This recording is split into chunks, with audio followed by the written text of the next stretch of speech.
Welcome to Kenton Teaches. Enjoy the video. You begin by confirming your PS4 model and firmware because compatibility matters. Once done, pick whether you'll use an external USB drive formatted XFAT or replace the internal HDD with an SSD. Make sure you've backed up saves to USB or PlayStation plus cloud. This prevents data loss. Next, power down the console fully and unplug it. Now gather a compatible USB cable and basic tools so you're ready to either connect externally or open the case for an internal swap.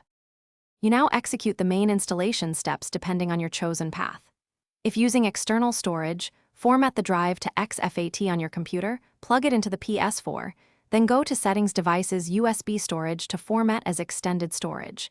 This makes the PS4 store games there.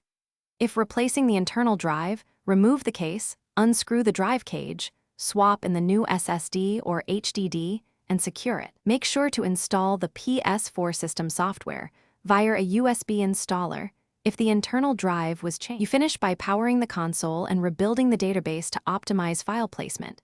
This reduces load times. Then move or reinstall games to the new storage through settings so everything runs from the correct drive.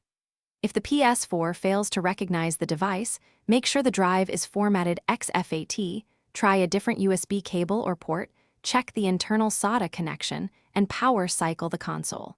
If problems persist, reformat the drive and restore saves from your backup to verify data integrity.